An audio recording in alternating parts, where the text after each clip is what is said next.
தியேட்டருக்கு வந்த உடனே அந்த தெருவுல போற நாய் ஒண்ணு பார்த்து அங்கேயே நின்னு கொஞ்ச நேரம் அழுதுட்டு அப்புறம் போகுது. 10 வருஷத்துக்கு முன்னாடி பிஸ்கட் போட்டிருக்கான். கேமரா அதை கண்ணு கிட்ட காமிச்சு அப்படியே தூக்கி மேகத்தை காமிக்கிறோம். ஜோன்னு மழை. உலகமே இந்த பயலுக்காக அழுகுற மாதிரி. என்ன ஐடியா பத்தியா? இந்த ஒரு சின்ன ஐடியாக்கா உன் படம் 100 நாள் ஓடணும். ஓடும் ஒரே இடத்துல நிக்கும். பைனான்சியர் பணம் கொடுக்குறாலே இப்படி அபசரமா பேசுறா எப்படி? கையை நீட்டாடுறேன். அப்பா நீங்க வேணா பாருங்கப்பா, என் படம் ஓஹோன்னு ஓடணும் ஓடி பணம் லட்சக்கணக்கில் கொட்டோன்னு கொட்ட போகுது. ஆமா, பணம் கொட்டோன்னு கொட்ட போகுது. நான் கோணிக்குள்ள கொட்டோன்னு கட்ட போகுது. சும்மா வேலை கட்ட. வணக்கம் ஐயா. பையா லோகு, என்ன அத்தி புத்த மாதிரி சும்மா வருவானுங்களா? வேலையாத்தான் வந்தேன்.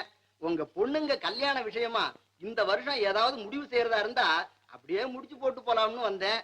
ஓ, முடிச்சு போட வந்தியா? அப்படி நல்ல இடம் இருந்தா சொல்லுமே பாப்போம். இடத்துக்கு என்னங்க பஞ்சம்? நம்ம பெரியகுளம் பண்ணையார் இருக்காருங்களே, அவருக்கு ஒரே பையன், நல்ல வரன், 40-50 ஏக்கரா பூமிக்கு மேல தேரும். பையன் தினம் ஏறு பிடிக்கிறானா? தம்பி, பையனுக்கு படிப்பு இல்லைனாலும் பெரிய ரூபாய் 70-80 ரூபாய்க்கு மேல தேருமே. ஓஹோ, படிப்பு வேற இல்லையா? பலே பலே. அப்போ ஒரு வேலை செய்யுமே. தரதுக்கடையா?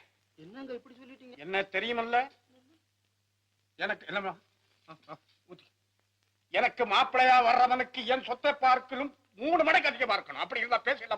அப்ப எனக்கு கொஞ்சம் டைம் கொடுங்க, மறுபடியும் உங்களை வந்து பாக்குறேன். என்ன பார்க்கவே பார்க்காது. போ. வந்த நேரம் சரியில்லை போல் இருக்கு, வர்றேங்க. கும்பிடாது. என் பணம் என்ன, என் யோக்கியதை என்ன? என்ன உலகண்டா பணத்திமிர். ஏழை பணக்காரன் வித்தியாசம் ஒழியணுங்கிறதுக்காகவே நான் ஒரு படம் எடுத்து எங்க அப்பனுக்கு சரியான பாடம் வரவழைக்கல. I am not செலவா. எம்மா, இனிமே இந்த பயம் இருக்கும்போது எனக்கு சோத்த போடாது. உனக்கு கோடி புண்ணியம். சாம்பார் போட கொட்டு அம்மா தலைமை.